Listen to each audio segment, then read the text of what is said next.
Video में हम देख लेते हैं रास मैकेनिज्म। रास मैकेनिज्म कहाँ आता है? क्लास 11 के excretory product and elimination chapter के एक टॉपिक जो स्टूडेंट को मतलब बहुत सारे स्टूडेंट को टॉप लगता है, लेकिन पता नहीं क्यों टॉप लगता है। आज मतलब 10 मिनटों में हम इसको खत्म करेंगे, इसका बांटा फोड़ेंगे हम। और इधर से नीट में हर एक बार एक ना एक क्वेश्चन तो आता ही रहता है, तो ये बहुत इंपॉर्टेंट टॉपिक है, टॉप भी है जो हम आज देखेंगे। तो जल्दी जल्दी हम देख लेते हैं।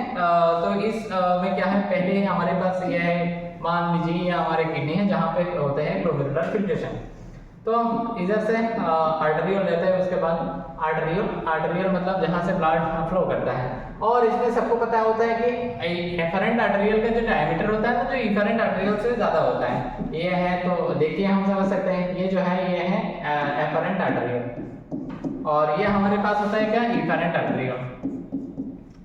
उसके बाद इस जगह पे प्रेजेंट होता है हमारे पास डीसीटी के सेल, डीसीटी मतलब डिजिटल कॉन्वोल्यूटेड ट्यूब्यूल। डीसीटी के सेल का होता है मॉडिफिकेशन, और ये सेल का जो मॉडिफिकेशन होता है ना, इसको क्या बोलते हैं हम, मैकुलर डेंसा।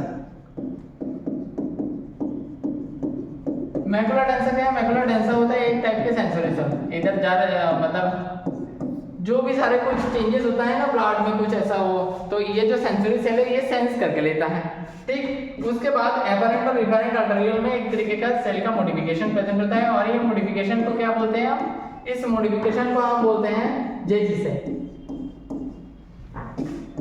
जेजी सेल, जस्टा ग्लोमेरुलर सेल। इसका क्या काम है? इसका काम है रेनिन रिलीज करना। रेनिन मतलब एक तरीके का हार्मोन। ये रेनिन सिंगल एन है, ये वो वाला हार्मोन नहीं है जो डाइजेशन एंड ऑब्जर्वेशन चैप्टर में था। लाइक मतलब इन्फेंट के मिल्क डाइजेस्टिंग एंजाइम नहीं था, मतलब नहीं है ये, ठीक। ये वो था रेनिन डबल एन, और ये है रेनिन सिंगल एन। बहुत सारे स्टूडेंट को इसमें कंफ्यूजन भी रहता है, ठीक। और इसके बाद ये है हमारे पास सेटअप जहाँ पे चलता है रास मैकेनिज्म। क्या है इसमें? Afferent arteriole, efferent arteriole. और इधर से देखिए आप ध्यान से आप देखिएगा तो एफरेंट आर्टेरियल का जो डायमीटर है, जो मैंने पहले बताया था, ये ज्यादा रहता है इफरेंट आर्टेरियल से।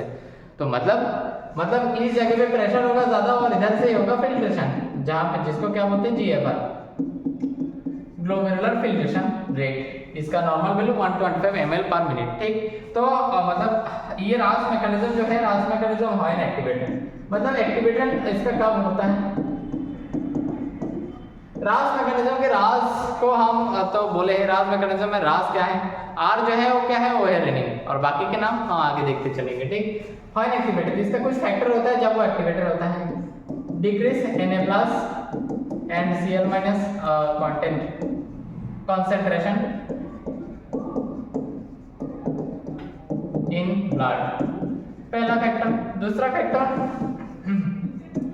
लो ब्लड वाटर, ब्लड में अगर वाटर कम हो। तीसरा लो ब्लड वॉल्यूम, ब्लड में मतलब वाटर कम होना मतलब वॉल्यूम कम हो जाना। चौथा ब्लड प्रेशर है जो अगर कम हो, और जीएफआर, ब्लड प्रेशर और जीएफआर भी अगर घट गया तो, ठीक। तो ये सब मतलब फैक्टर होते हैं जिसका ऑल्टर होने से, ऑल्टर मतलब जिसका घट जाने से क्या होता है, घट जाने से रास मैकेनिज्म जो है एक्टिव हो जाता है। अभी रास मैकेनिज्म चलता कैसे है? तो ये क्या है हमारे पास, ये है हमारे ब्लड वेसल, जहाँ से क्या ब्लड फ्लो होता है।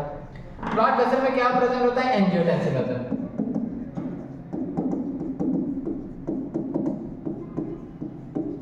एंजियोटेंसिन जेल मतलब क्या, मतलब ओजन मतलब ये इनएक्टिव है। कहाँ पे प्रेजेंट होता है? प्लाज्मा में, ब्लड के प्लाज्मा में प्रेजेंट होता है। कहाँ से रिलीज होता है? रिलीज होता है फ्रॉम द लीवर से रिलीज होगा। ये क्या, एंजियोटेंसिनोजन, जो इनएक्टिव फॉर्म में रहता है ब्लड प्लाज्मा में, ब्लड वेसल में प्रेजेंट होता है। तो एंजियोटेंसिनोजन तो इनएक्टिव है, उसको चाहिए कुछ एक्टिव करने के लिए, कुछ चाहिए एक्टिव करने के लिए कौन आएगा? जब भी जीएफआर मान लो घट गया है, तो मैकुलर डेंसा क्या करेगा? सेंस। किसको बोलेगा? मैकुलर डेंसा तो बोलेगा मेरे पास तो इतना कैपेबिलिटी नहीं है कि जो मैं जीएफआर को नॉर्मल कर सकूं, या और सारे जो फैक्टर घट गया है उसको नॉर्मल कर पाऊं। तो किसका हेल्प लेगा? बोलेगा रेनिन से कि भाई तुम कुछ करो, मतलब रेनिन नहीं, मतलब जेजी सेल से। उसके पास है तो उसका घर है, तो उससे बोलेगा कि भाई तुम कुछ करो। तो जेजी सेल बोलेगा कि रुको मैं देखता हूँ, तो क्या करेगा? तो बोलेगा कि मैं एक हार्मोन रिलीज करता हूँ जिसका नाम क्या है? रेनिन। रेनिन क्या करेगा? रेनिन कौन सा है? सिंगल है। रेनिन बनाएगा एंजियोटेंसिनोजन को, एंजियोटेंसिन कितना? 1। अभी एंजियोटेंसिन 1 बोलेगा कि भाई मेरा भी इतना कैपेबिलिटी नहीं है कि जो मैं सारा जो फैक्टर है उसको कुछ कर पाऊँ। एंजियोटेंसिन 1 क्या करे? बोलेगा मतलब मेरे पास इतना कैपेबिलिटी नहीं है, तो उसको तो कन्वर्ट करने के लिए कुछ चाहिए, इसको कन्वर्ट करने के लिए आएगा ACE, एंजियोटेंसिन कन्वर्टिंग एंजाइम,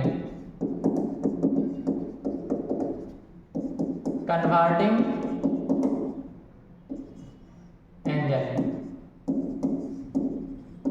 और ये आएगा कहां से, आएगा लंग से, ठीक। और एंजियोटेंसिन कन्वर्टिंग एंजाइम करेगा क्या, ये एंजियोटेंसिन 1 को कन्वर्ट करेगा एंजियोटेंसिन 2 पे,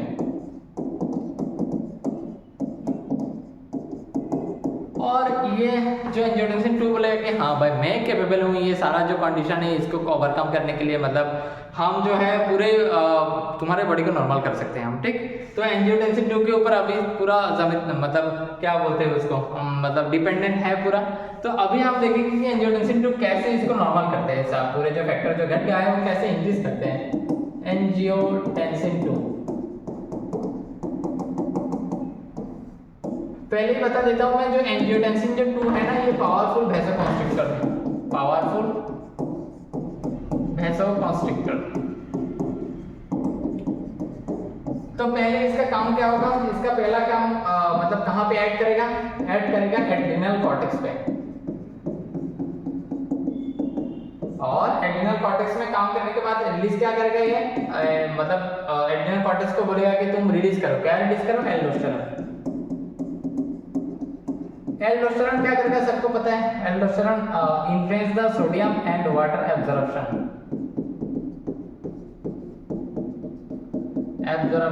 from DCT and collecting duct. तो जो पहला हमारा जो प्रॉब्लम था Na+ जो कॉन्सेंट्रेशन ऑफ Na+ जो हमारे ब्लड में घट गया है, तो उसको तो इंक्रीज कर लिया, मतलब पहला प्रॉब्लम हमारे पास सॉल्व। अभी उसके बाद देखते हैं हम क्या होता है। उसके बाद second absorption of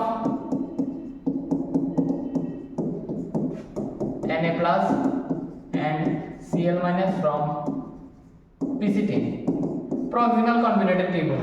proximal convoluted tubule से भी ये Na+ और सोडियम का जो है मतलब सोडियम और क्लोराइड का, क्लोरीन का मतलब क्लोराइड आयन का क्या होता है, एब्जॉर्प्शन होने से क्या होता है, आयोनिक जो कॉन्सेंट्रेशन है ब्लड में वो भी इंक्रीज होता है। उसके बाद क्या करेगा ये,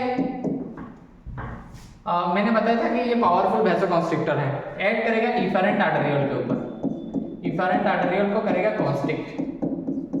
इफेरेंट आर्टेरियोल को देखो, इफेरेंट आर्टेरियोल को अगर कॉन्स्ट्रिक्ट करेगा, ऐसे ही इफेरेंट आर्टेरियोल का जो डायमीटर है वो कम है with respect to efferent arteriole. ज्यादा अमाउंट ऑफ ब्लड आता है, कम अमाउंट ऑफ ब्लड लगता है, तो इधर ज्यादा रहता है प्रेशर। लेकिन जीएफआर जब घट जाता है ना, जब रेनिन रिलीज होता है, तो ये जो एफेरेंट आर्टेरियोल का डायमीटर है और भी छोटा हो जाता है, तो ज्यादा अमाउंट ऑफ द ब्लड इधर से आ रहे हैं और कम अमाउंट ऑफ द ब्लड इधर से निकल रहा है, तो प्रेशर सबसे ज्यादा कहां रहेगा, इधर प्रेशर ज्यादा रहेगा, तो जीएफआर इंक्रीज होगा ना, अमाउंट ऑफ द फिल्टर ज्यादा रहेगा। अमाउंट ऑफ द फिल्टर ज्यादा मतलब ब्लड का वॉल्यूम ज्यादा होगा, मतलब ब्लड का वॉल्यूम नहीं, ब्लड का प्रेशर ज्यादा होगा, और ब्लड प्रेशर ज्यादा मतलब जीएफआर इंक्रीज होगा, तो हमारा प्रॉब्लम भी सॉल्व है। जीएफआर मतलब जो है इफेरेंट आर्टेरियोल कॉन्स्ट्रिक्ट होने से जीएफआर क्या होता है, इंक्रीज। जीएफआर इंक्रीज होना मतलब ब्लड प्रेशर में इंक्रीज। तो ऐसे हमारे मेनली प्रॉब्लम क्या था हमारे पास, sodium and chloride concentration in the blood decrease हो गया था, वो तो एब्जॉर्प्शन के जरिए हो गया है, मतलब इंक्रीज हो गया है, मतलब डीसीटी कलेक्टिंग डक्ट और डीसीटी में जो एब्जॉर्प्शन होता है उससे इंक्रीज हो गया है। एड्रिनल कॉर्टेक्स में रिलीज रेनिन करता है एक्ट और रिलीज करता है क्या, एल्डोस्टेरॉन, उससे ये हो जाता है। और उसके बाद ब्लड स्टो मतलब ब्लड का भी तो वाटर का भी तो रीअब्जॉर्प्शन होते हैं ना, उसमें वाटर भी मतलब ज्यादा अमाउंट में आ जाता है ब्लड में, और वाटर आने से वॉल्यूम भी इंक्रीज हो गया। उसके बाद जीएफआर मैंने बोला जो इफेरेंट आर्टेरियोल जो है उसको करता है कॉन्स्ट्रिक्ट करने से जीएफआर भी हो जाता है इंक्रीज। जीएफआर इंक्रीज होने का मतलब ब्लड प्रेशर भी इंक्रीज। तो ये रहा हमारे पास रास मैकेनिज्म, ऐसे ही चलता है रेनिन। हाँ, और रास मैकेनिज्म के पूरा नाम आपको पता चल गया है, रेनिन एंजियोटेंसिनोजन, मतलब रेनिन एंजियोटेंसिन एल्डोस्टेरॉन सिस्टम। तो ये जो है ये हमें देखना है कि एंजियोटेंसिन 2 मतलब काम कहाँ पे करता है, कैसा मैकेनिज्म उसका चलता है, और ये मतलब पाथवे देखना है। पहले एंजियोटेंसिनोजन आता है जो इनएक्टिव है, उसके बाद renin angiotensin 1 then angiotensin converting enzyme आके उसको कन्वर्ट करता है एंजियोटेंसिन 2 पे। मेनली काम करता है कौन, एंजियोटेंसिन 2। और ये जो फैक्टर है ये मेनली अफेक्ट करता है रिलीज करने के लिए रेनिन रास मैकेनिज्म जिस सेल को एक्टिव करता है, जो मैकुलर डेंसा है वो होता है सेंसरी सेल।